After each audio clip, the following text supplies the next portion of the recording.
નમસ્કાર, દિવ્ય ભાસ્કરની ખાસ સિરીઝ ગુજરાતના બિગ પ્રોજેક્ટ્સમાં આપનું સ્વાગત છે. હું છું ચિંતન. આજે વાત કરવાની છે ગુજરાતના સ્માર્ટ લોકો માટે બની રહેલા સ્માર્ટ શહેરની, જે વડાપ્રધાન નરેન્દ્ર મોદીનો પણ ડ્રીમ પ્રોજેક્ટ છે. કેવું હશે આ સ્માર્ટ સિટી? ધોલેરા સ્માર્ટ સિટીની અંદર શું ખાસિયતો છે અને ક્યારે બનીને તૈયાર થશે? ચાલો જોઈએ.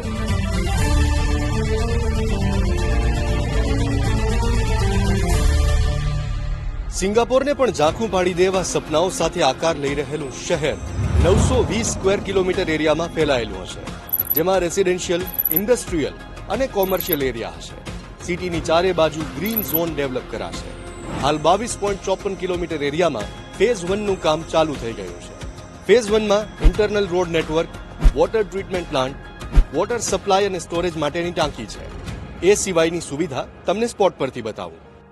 ધોલેરા સ્માર્ટ સિટીનું આ એ લોકેશન છે જ્યાં નજીકમાં જ 3 ફેસિલિટીઝ છે: હોસ્પિટલ, સ્કૂલ અને ફાયર સ્ટેશન. અહીંયા એક 200 બેડની મલ્ટી સ્પેશિયાલિટી હોસ્પિટલ પણ બનવા જઈ રહી છે, જેની અંદર આઈસીયુ અને જનરલ વોર્ડ પણ હશે. અહીંયા જે સ્કૂલ બનશે એની અંદર 12મા ધોરણ સુધીનું એજ્યુકેશન હશે. સાયન્સ, આર્ટ્સ અને કોમર્સ આ ત્રણેય સ્ટ્રીમ હશે. ફાયર સ્ટેશનની વિશેષતા જાણીએ તો અહીંયા 5 લાખ લીટર પાણીનો સંગ્રહ કરી શકાશે. 11 ગેરેજ વાળું આ ફાયર સ્ટેશન હશે.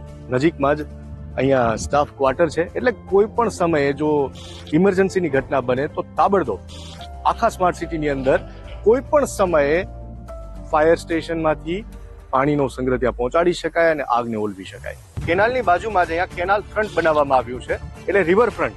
અહીંયા લોકો માટે ફૂટપાથની વ્યવસ્થા છે, સાથે જ અહીંયા સાયકલિંગ ટ્રેક. આખો વિડીયો જોવા માટે ડાઉનલોડ કરો દિવ્ય ભાસ્કર એપ.